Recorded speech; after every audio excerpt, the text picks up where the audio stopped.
You've dreamed of saving lives, catching bad guys, and making the world a better place. Maybe you imagined yourself as a firefighter, astronaut, or the next viral YouTube sensation. But somehow, life landed you here. Badge on your chest, radio crackling in your ear, and a never-ending supply of chaos. It started with noble intentions, a desire to help, to serve, to be part of something greater. But the reality of being a police officer quickly peeled away those idealistic layers. Instead of high-speed chases and heroics, you found yourself dealing with situations that were bizarre, exhausting, and often downright ridiculous. That's why it sucks to be a police officer. Your alarm blares at 5 a.m., dragging you out of the few precious hours of sleep you manage to get. Most people ease into their mornings. Some yoga, a quiet meditation, maybe savoring a steaming cup of coffee while scrolling through their phones. Not you. You slap the snooze button, already bracing yourself for another day of chaos. As you lie there, the existential dread creeps in. What the fresh hell is waiting for me today? There's no time to linger. You throw on your uniform, a glorified suit of armor that feels more like a sauna in the summer and a sheet of ice in the winter. It's not about style or comfort. It's about survival. Breakfast? If you're lucky. A cold breakfast burrito left over from the night before? Perfect. Those fries from 2 days ago? Why not? They're practically vintage. You're not here to impress anyone. The first call of the day comes in before you even finish chewing. A minor fender bender during rush hour. You roll up to the scene and step out of your patrol car, clipboard in hand, trying to look official. Two drivers are standing there, faces red, yelling at each other like contestants on a reality show. One insists, "She came out of nowhere," while the other snaps back, "It's a parking lot. How fast could I have been going?" You nod, jotting down notes you'll barely glance at later, and try to meditate. Inside, you're wondering if you should have just stayed in bed. You manage to untangle that mess without losing your mind, but just as you think the day might calm down, your radio crackles. "Suspicious person in the Walmart parking lot." Fantastic. You swing by hoping for a quick resolution, but instead, you find yourself staring at a grown man in a full raccoon costume. He's juggling oranges and yelling, "This is my First Amendment right." You take a moment to process the absurdity. Is he breaking the law? No. Is he causing a disturbance? Technically, not really. But this is a moment where you question all your life choices. Absolutely. You sigh, radio in a status update, and move on. Your shift is barely started, and you're already juggling frustration, absurdity, and the nagging thought that this is just the beginning. Welcome to another day in the life of a police officer, where even the mundane has a way of spiraling into the ridiculous. And no matter how many times you tell yourself it can't get weirder, it always does. Every single day as a cop feels like you've been dropped into an episode of the weirdest reality TV show ever produced. Forget drama or suspense. This is full-on absurdity with a cast of characters straight out of a sitcom. Let's start with Karen. You know Karen. She's the self-appointed queen of the neighborhood, self-righteously monitoring every inch of her street like she's auditioning for the role of town sheriff. Today, Karen's having a meltdown because, brace yourself, two kids are playing basketball outside. Arms crossed, her expression screams injustice. "This is a neighborhood, not an NBA court," she declares, as if she's about to present the case to the Supreme Court. You try to explain, calmly, that kids playing basketball isn't a criminal offense. But Karen, she's not having it. "Confiscate the basketball," she hisses, as if your job description includes being the local anti-hoops enforcer. You keep your cool, reminding her that her tax dollars don't grant her ownership of public space.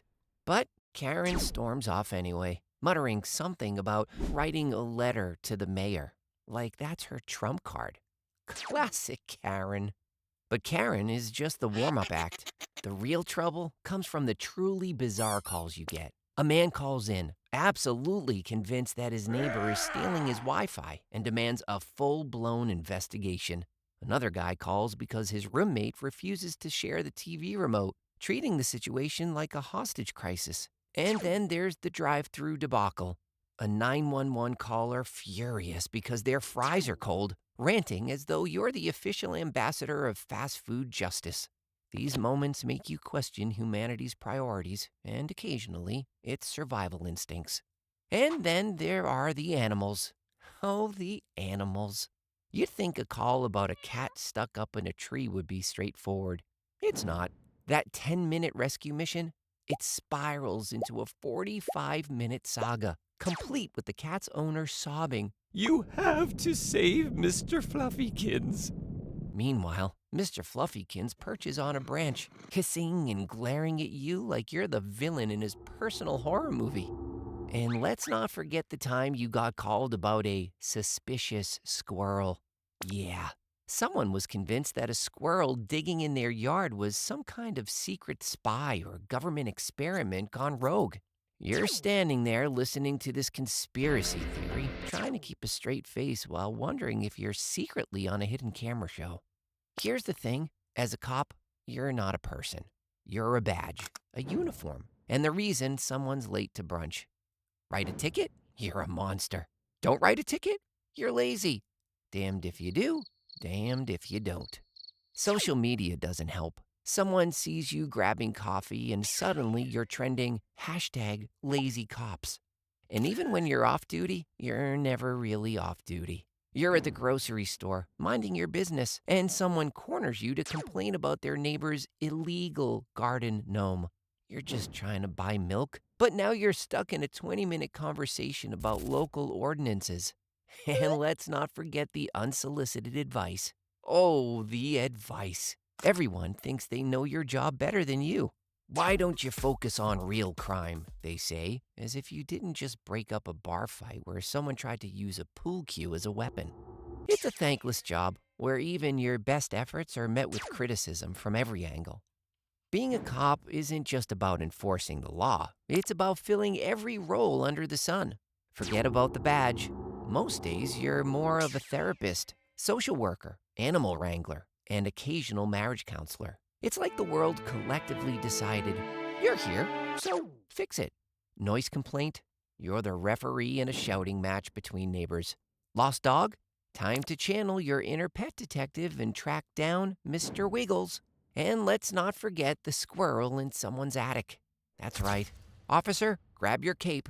Now you're the official superhero of suburban pest control. But it's not just about the strange and quirky calls. There's a darker, heavier side to the job, one that lingers long after your shift ends. You're the first on the scene of car accidents, some so horrific that the images stay with you no matter how hard you try to shake them. You deal with violent crimes, seeing humanity at its absolute worst. These moments aren't just hard, they're soul-crushing. But there's no time to process any of it. Just as you start to catch your breath, the radio crackles. Another call, another crisis, another situation that demands your immediate attention. Even the so-called routine stuff can flip on a dime. A simple traffic stop. 1 second, you're reminding someone to fix their taillight. The next, you're dodging flying beer cans because some wannabe prankster thought it'd be hilarious to film themselves harassing a cop. And when things escalate, they do so fast, leaving you no room for hesitation. It's relentless, unpredictable, and downright exhausting. You never know what's waiting for you around the corner. A simple task that turns into an hour-long ordeal or a harmless situation that explodes into chaos. And through it all, you're expected to stay calm, composed, and professional, no matter how absurd or heartbreaking the circumstances may be. For all the chaos, there are moments that remind you why you do this, like reuniting a lost child with their parents, or the grandma who brings cookies to the precinct just to say thank you, or the time you stopped to check on someone having a rough day and they said, "You made me feel seen." These moments are few and far between, but they're the fuel that keeps you going. They remind you that despite the thankless days and the overwhelming stress, what you do matters. For every Karen, there's a Bob who genuinely appreciates what you do. And sometimes that's enough to get through another day. Because at the end of the day, someone has to answer the call. And for better or worse, that someone is you.